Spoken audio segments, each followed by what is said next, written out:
हमारी ग्रामर समझने का, जिसमें आज डे 2 है, जिसमें हम प्रोनाउन समझेंगे।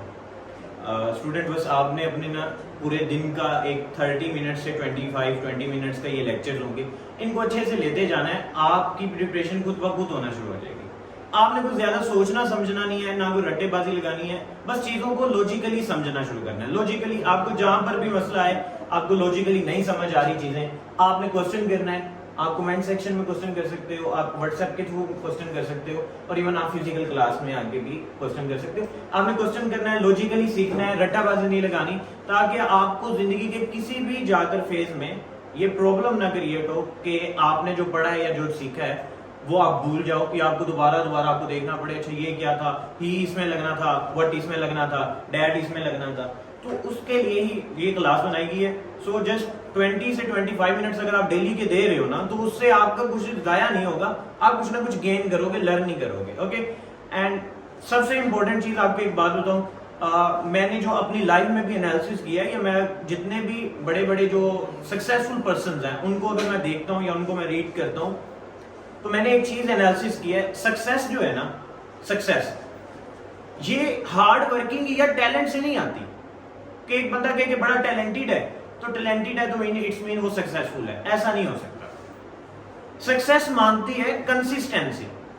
एक काम है, करते जाना है, करते जाना है, करते जाना है, करते जाना है, टिल जब तक कि वो हो ना जाए। Consistency is the key of success. I doesn't call as के टैलेंट सक्सेस की वजह है, या फिर इसके आप कह लो इस तरह करने से कंसिस्टेंट होके काम करना है, वो वाला करते जाना है, करते जाना है, करते जाना है, आपका हो जाएगा इंशाल्लाह, ये हो जाएगा। ये एक नेचर का लॉ है। नेचर आपको आजमाती है, आपका कंसिस्टेंट लेवल चेक करती है, and then you will become consistent. If you are consistent, आप कंसिस्टेंट हो, सक्सेस आपको मिल जाएगी। मैं इसकी हमेशा एग्जांपल देता होता हूँ अपने स्टूडेंट्स को कि थॉमस एडिसन, डिफरेंट वैल्यूज आती है, किसी कोई कहता है 1000, किसी 2000, उसने 1000 टाइम चले ले, 1000 टाइम एक एक्सपेरिमेंट किया था, फिर जाकर बल्ब जो है वो बना था। अब थॉमस एडिसन जो है वो पहली, दूसरी, तीसरी ट्राई पर, चौथी ट्राई पर, पांचवी ट्राई पर, छठी ट्राई पर, ये किसी भी 100, 200, 300, 400, 500, 600, 998 पे भी वो छोड़ देता कि भाई मुझसे नहीं होना, तो उसकी बल्ब में कंट्रीब्यूशन होती। भाई ये एक नेचर लॉ है, नेचर आपको आजमाती है कि आपका कितना कंसिस्टेंट लेवल है। आप कंसिस्टेंटली काम करो, आपके जैसा कोई नहीं होगा, लेकिन टाइम लगेगा। सबसे मसला पता है क्या, हम काम तो शुरू कर लेते हैं, हर कोई काम शुरू कर लेता है, लेकिन कंसिस्टेंट ही नहीं रहता। हम अपनी क्लास दोबारा क्लास की तरफ बढ़ते हैं एंड शुरू करते हैं। कंसिस्टेंट रहना मेरा बेटा, फोकस करना है, दिल नहीं छोड़ना। गर्मी में आ रहे हैं, मुश्किल हो रही है, नींद का टाइम है, I don't very well this all of this thing. इंसान क्योंकि माइंड सबसे पहले यही चीज कोई तरफ लेके जाता है।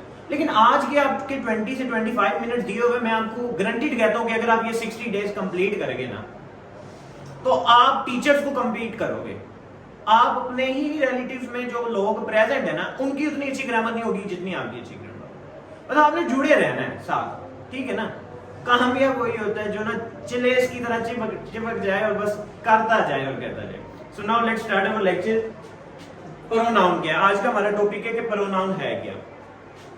प्रोनाउन आप ऐसे समझ लें कि प्रोनाउन एक निक नेम है जो कि आपके नाउन को रिप्लेस करेगा। अब आपके मन में सवाल उठ रहा होगा कि सर जी हमें क्या जरूरत पड़ी थी प्रोनाउन को लेके आने की, नाउन चल तो रहा था। जैसे कि एक मिसाल के तौर पर मैं एग्जांपल देता हूँ, मैं उस्मान से बात कर रहा हूँ, मैं कहता हूँ उस्मान बेटा आप बहुत अच्छे हो, उस्मान बेटा आपने येलो कलर की शर्ट डाली हुई है, उस्मान बेटा आप। अब मैं अगेन उस्मान रिप्रेजेंट कर रहा हूँ, that is too much ridiculous and even that ये एक कंफ्यूजन काज कर रहा है। अब ये एक दो दफा उस्मान सुन लेगा, तीसरी दफा सोचेगा क्या मेरे बारे में बात कर रहे हैं, that will be also going in, और दैट इज नॉट गुड। और इवन दैट अगर चले, और क्यों जरूरत पड़ी। अब एक बंदे का नाम ही इतना अजीब हो और इतना लंबा हो और आपसे बोला भी ना जा रहा हो, तो उसके लिए हमें प्रोनाउन मदद करता है उसके नाम को रिप्लेस करके। जैसे कि हम क्या कॉमनली क्या कहते हैं, बचपन से हम पढ़ते आ रहे हैं, हम कहते हैं कि अली एक अच्छा लड़का है, फिर साथ ही हम शफल हो जाते हैं अली की जगह ही के ऊपर। वो ये शर्ट पहनता है, वो स्कूल पे रेगुलरली आ रहा है, टाइम पे आ रहा है। अब जो हमने उसके अली की जगह रिप्लेस कर दिया है वो क्या बन गया है, प्रोनाउन बन गया। क्या बन गया? प्रोनाउन बन गया। चले हम समझते हैं इसकी definition, that replace the noun, जिसने नाउन को रिप्लेस कर दिया। मिसाल के तौर पर एग्जांपल हमने ली, Ijaz is a good teacher, Ijaz wear black shirt, Ijaz helps the student. अब बार बार नाउन लेने की जगह हम क्या करेंगे, इजाज की जगह रिप्लेस कर देंगे किसको? ही को रिप्लेस कर देंगे, तो दैट विल बी कॉल्ड। अब ही क्या बन गया? प्रोनाउन बन गया। क्या बन गया? प्रोनाउन बन गया। इसी तरह फिर इसमें, so we can say that it is also called as a nickname of the noun। हम इसको निकनेम अपने से कह सकते हैं कि ये एक निकनेम है जो कि नाउन को रिप्लेस कर रहा है। अब यहाँ पर कुछ प्रोनाउन है जो कि आपकी यूज होते हैं। प्रोनाउन की सारी टाइप्स हम इस लेक्चर के अंदर कवर करेंगे, कोई एक टाइप नहीं छोड़ेंगे, सारी की सारी कवर करेंगे। जो आपने ऑलरेडी बेसिक लेवल पर की भी हुई है और जो आपने नहीं भी की हुई, दोनों कवर करवाई जाएंगी, ताकि आपके एंट्री एग्जाम्स में, चाहे वो किसी भी तरह का पीपीएससी का हो, सीएसएस का हो, ग्रामर इज मस्ट। एंड अगर आपकी ग्रामर पे कमांड है तो आप कुछ भी राइट कर सकते हो। अब इस मैं एक कैजुअली आपको बात बताता हूँ। मैं कॉमन केस जो मुझे नजर आता है, स्टूडेंट क्या कहते हैं, सर हम उनको कहते हैं बेटा ये आपने एक पैराग्राफ तैयार किया है, इसको खुद की वर्डिंग में लिख दो। अब उनको मसला क्या आता है, वो कहते हैं सर खुद की वर्डिंग में कैसे लिखें, सेंटेंस या टेंस प्रॉपर नहीं बनता। तो उसकी रीजन ही होती है ग्रामर नहीं सीखते। चलिए टॉपिक की तरफ दोबारा आते हैं। अब प्रोनाउन कौन कौन से मोस्टली यूज हो रहे हैं हमारे पास? ही यूज हो रहा है, शी यूज हो रहा है, आई, वी, यू, दे, इट। आपको पता होगा कौन किसके लिए यूज हो रहा है, लेकिन मैं इसको बता देता हूँ। ही जो है वो मेल पर्सनैलिटीज के लिए यूज हो रहा होता है, शी जो है फीमेल पर्सनैलिटी के लिए, आई अपने खुद की बात करने के लिए जब हम कर रहे होते हैं, वी जब बहुत सारे लोग हमारे पास हों तो उनके बारे में बात कर रहे होते हैं, यू तुम या आप, दोनों कंडीशन है। गैर ये तुम और आप का कंसेप्ट हम ये हमारी उर्दू लिंग्विस्टिक ने बड़ा ये लुच तला हुआ है, अदरवाइज तुम और आप एक ही चीज है। और यहाँ पर ये बड़ा ऑकवर्डली माना जाता है कि तुम करके क्यों बात कर रहे हो, आप क्यों नहीं कर रहे हो। तो अगर आपको रियलिटी बताऊं तो जो अरबी लिंग्विस्टिक है उसमें तुम और आप का कॉन्सेप्ट ही नहीं है, उसमें सब कुछ तुम ही है और सब कुछ आप ही है। ठीक है। नेक्स्ट है दे जो है वो ज्यादा लोगों के लिए, जब आप अशारतन जो काफी ज्यादा लोग हों, दूर के हों, तो उनके लिए आप जब कर रहे हो तो दे का होता है। और इट, अच्छा इट पे थोड़ा सा एक दो चीजें हैं जो आपको गाइड कर देते हैं। इट जो है वो मोस्टली एनिमल्स के लिए इस्तेमाल होता है। ऑलमोस्ट जो नॉन लिविंग थिंग्स और एनिमल्स होते हैं, नॉन लिविंग थिंग्स भी इसमें ऐड कर लें, non living things, non living things, chair, table, all of this non living things, non living things के लिए भी इस्तेमाल होगा और एनिमल्स के लिए भी इस्तेमाल होगा। एज वेल एज आप चाइल्ड, बच्चों के लिए भी इट का इस्तेमाल करोगे। ठीक है, बच्चों के लिए आप ही शी का इस्तेमाल नहीं करोगे। जितने भी चाइल्ड चिल्ड्रंस के में आते हैं उनके लिए आप कौन सा वर्ड यूज करोगे? प्रोनाउन में इट का वर्ड यूज करोगे। ओके। इसके अलावा जब अगर आपको प्रोनाउन क्लियर ना हो, लाइक आपको पता ना हो, सॉरी नाउन क्लियर ना हो कि मेल पर्सनैलिटी है या फीमेल पर्सनैलिटी है। मिसाल के तौर पर आपको एक सेंटेंस दिया हुआ है, उसमें लिखा हुआ है teachers, this teacher is very good. अब लाइक कुछ ऐसा आ गया कि जिसमें अब आपको पता नहीं कि टीचर मेल है या टीचर फीमेल है, तो उस कैटेगरी में when you have not to be clear about your noun, so at that condition you will be uses the he, pronoun he use करेंगे आप। ठीक है, लाइक मेल डोमिनेंसी मैं हमेशा कहता हूँ ईस्ट और west boys are the best. ये वैसे जनरली एक है, लेकिन अगर आपको प्रोनाउन की कंडीशन क्लियर नहीं है कि प्रोनाउन जो है वो मेल पर्सनैलिटी है या फीमेल पर्सनैलिटी है, तो आप कौन सा प्रेफर करोगे? ही, यानी मेल पर्सनैलिटी प्रेफर करोगे। ठीक है, okay. If you are not clear about their gender of the noun, so you can use the take as a male, तो आप उसको मेल के तौर पर रिप्रेजेंट करोगे। यहां तक क्लियर है मेरा बेटा? Any question?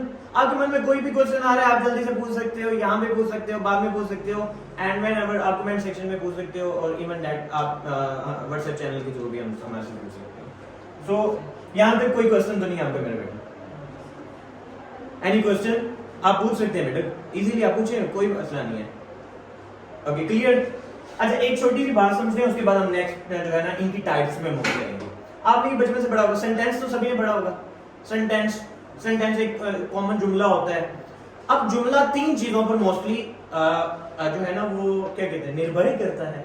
हिंदी में निर्भय करता है, ऐसे ही है, तारा चांद को ज्यादा पता होगा। निर्भय वर्ड होता है, हिंदी आती है आपको? क्या समझ में आ रही, लेकिन नहीं हिंदी आती है आपको थोड़ी बहुत के नहीं आती? अच्छा चलिए ठीक है, ये हमारे पास एक कुछ हिंदी के भी स्टूडेंट हैं, तो ये तुम्हारे लिए बड़ी प्लस पॉइंट है, हमें सीखने को मिलेगा इनसे। ओके, सेंटेंस जो है वो कुछ चीजों पर निर्भर कर रहा होता है, डिपेंड कर रहा होता है। तो कौन सी तीन बेसिक, ज्यादातर जो तीन चीजों पर डिपेंड करता है, एक सब्जेक्ट, वर्ब और ऑब्जेक्ट। ये तो पता है ना आपको, तीन चीजों पे।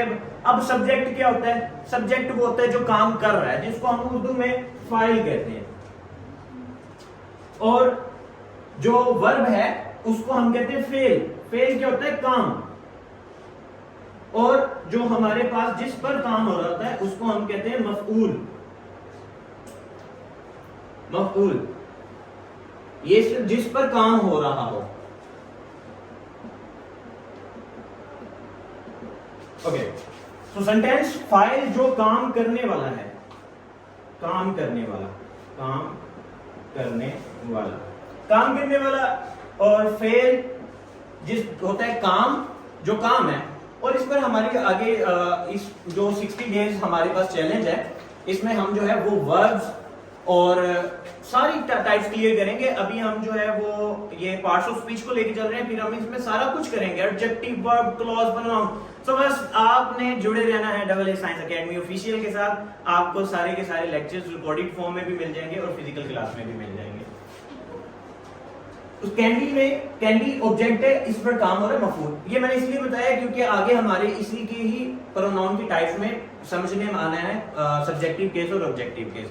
तो सेंटेंस की बेसिक तो आपको क्लियर होगी। सब्जेक्ट होता है, वर्ब होता है और ऑब्जेक्ट होता है। सब्जेक्ट क्या होता है? जो कि काम करने वाला है।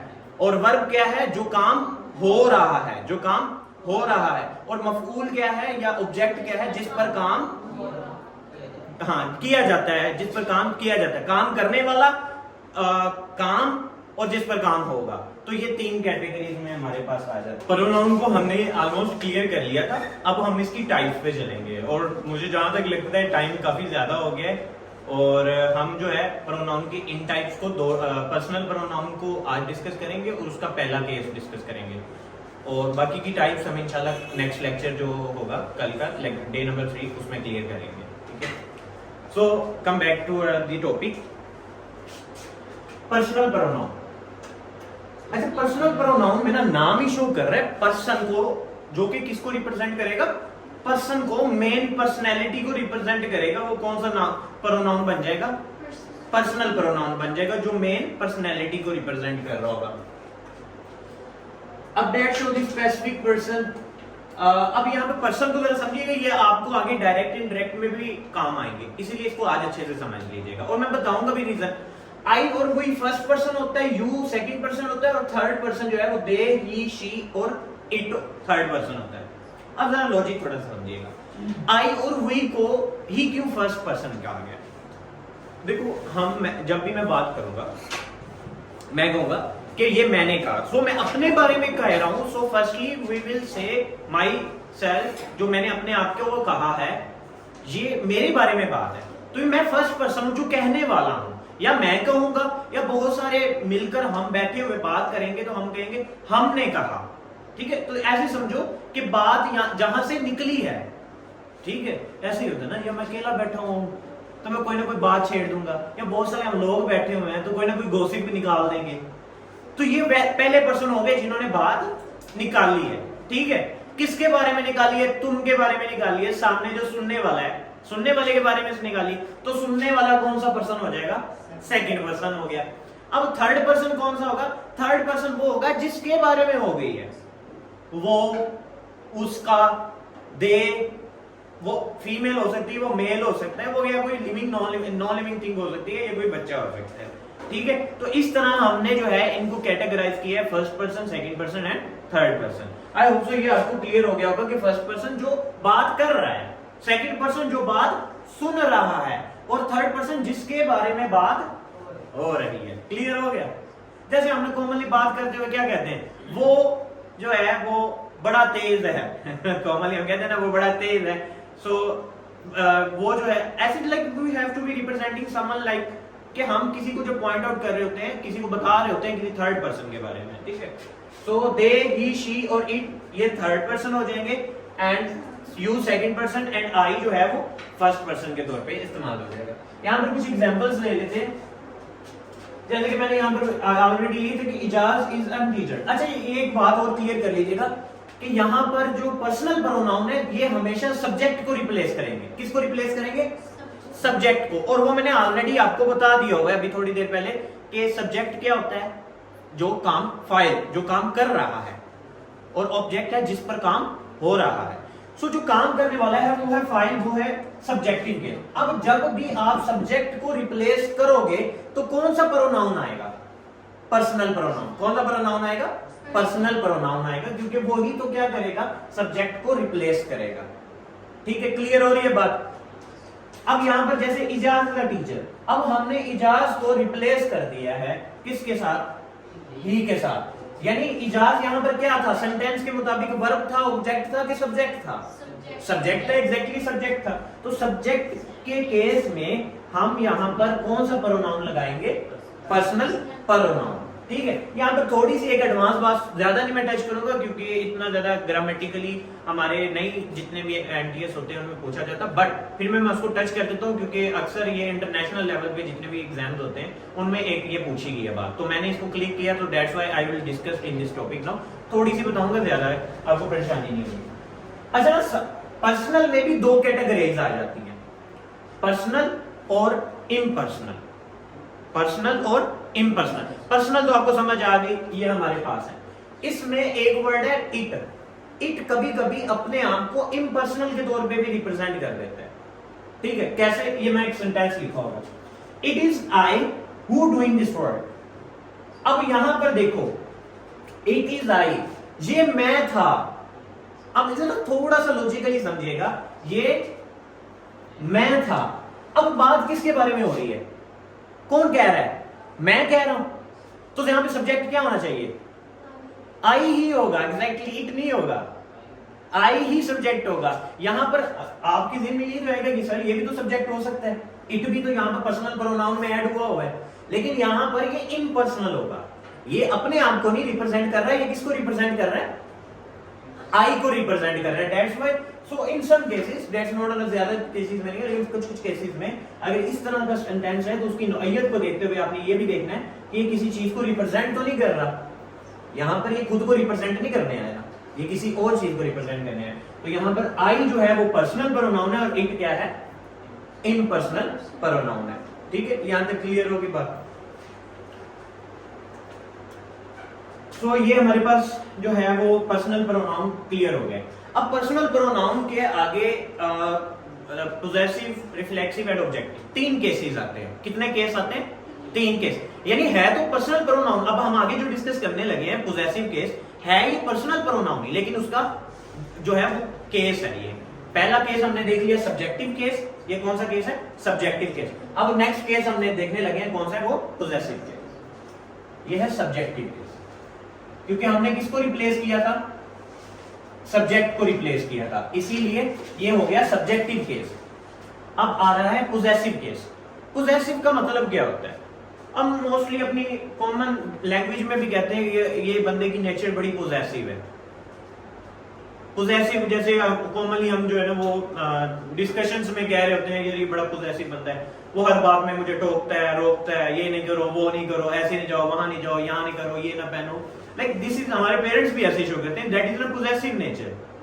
पोजेसिव कहते हैं मालिक को, मालकियत शो करने वाले, जो मालिक मलकियत शो कर रहा हो। तो पोजेसिव प्रोनाउन ऐसा प्रोनाउन होगा जो कि क्या शो करेगा? मालकियत शो करेगी। ऐसा प्रोनाउन जो किसी भी चीज की मालकियत शो करे, वो कौन सा प्रोनाउन हो जाएगा?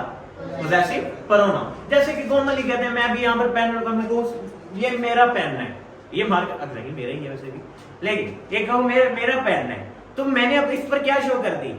मालकियत शो कर दी। ठीक है, आप तो सर ये जगह जो है वो मैडम कह देंगे कि मेरा जग है, हमारे घर से आया है, तो मैम ने भी क्या शो कर दी? मालकियत शो कर दी। तो जब ऐसा प्रोनाउन जिसमें मालकियत शो कर दे, तो वो प्रोनाउन कौन सा प्रोनाउन होता है?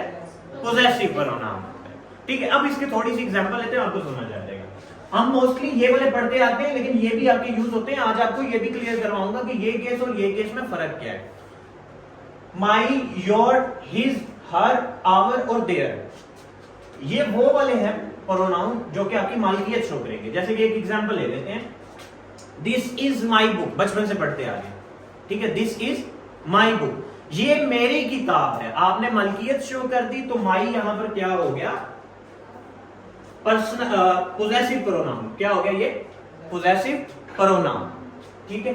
अब समहाउ आपने देखा होगा कि माई की जगह माइन लगा होता है, ऐसा है ना, पढ़ा होगा ना आप लोगों ने, तो कभी सोचा कि माइन क्यों लगा है? अब कैसे पता चलेगा कि माई आएगा कि माइन आएगा? जैसे कि मैंने एक सेंटेंस दिया हुआ है, दिस बुक इज माइन, यहां पे क्यों नहीं आया this book is my? Question तो है ना, है दोनों पोजेसिव ही हैं, दोनों पोजेसिव ही हैं।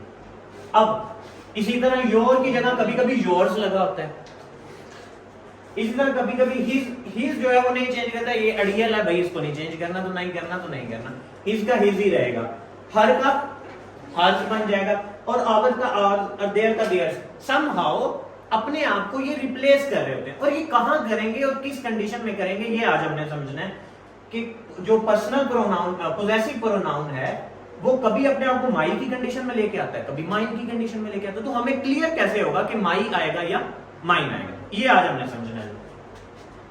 तो ये ऐसा पता चलता है, इस कंडीशन को नाम देते हैं पोजेसिव एडजेक्टिव, और ये आपका एडजेक्टिव के ऊपर और एडवर्ब के ऊपर मैं पूरा का पूरा इन्हीं 60 डेज चैलेंज के अंदर लेक्चर रिकॉर्ड करवाऊंगा, वो आपको इसी सीरीज में मिलेगा। उसमें मैं एडजेक्टिव को बड़ी डिटेल से समझाऊंगा, ताकि आपके किसी भी तरह के एंट्री एग्जाम जाए, आपके कोई भी एग्जाम है, एडजेक्टिव आ जाए तो आपके दांतों से बच के ना जाए, आपको सारा समझ आ जाएगा, ठीक है। और जो ये वाला है इसको कहते हैं पोजेसिव प्रोनाउन, ये पोजेसिव प्रोनाउन ही कंसीडर होते हैं, पोजेसिव प्रोनाउन।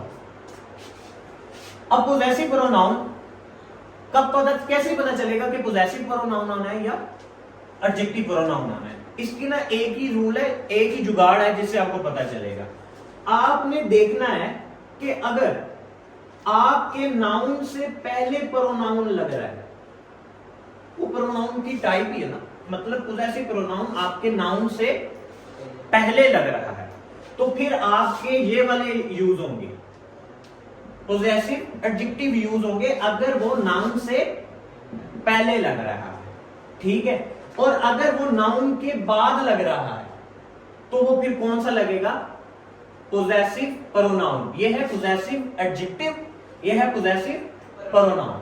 अब मेरा एग्जांपल देखिएगा, दिस इज माय बुक। अब इसमें नाउन क्या है? बुक मैंने आपको फर्स्ट लेक्चर के आज आपने नहीं लिया होगा तो वो आप ऑलरेडी इस सीरीज में ले सकते हैं। नाउन पे डिटेल लेक्चर आपको मिल जाएगा, उसमें उसकी टाइप को भी क्लियर किया होगा। तो बुक यहां पर क्या है, नाउन है, ऐसे ही है, हमने ये पहले लेक्चर में क्लियर किया होगा। अब नाउन से पहले माई क्या था, अब छोड़ दो भी एकदम सारा कुछ भूल जाओ, बस ये सोचो प्रोनाउन में माई आता है कि नहीं आता? आता है। और बुक क्या है, नाउन। तो ये कौन सा है, पोजेसिव एडजेक्टिव। अब यहां पर माइन नहीं लग सकता क्योंकि ये नाउन से पहले आया है। दूसरी कंडीशन में चले जाते हैं, अब दिस बुक इज माइन। अब यहां पे नाउन को क्या है, बुक, एग्जैक्टली बुक ही है, नाउन के बुक। अब बुक के बाद आया है हमारे पास प्रोनाउन, बुक के बाद यानी नाउन के बाद प्रोनाउन आया है, तो इस कंडीशन में हम पुट करेंगे पोजेसिव प्रोनाउन, ये वाले।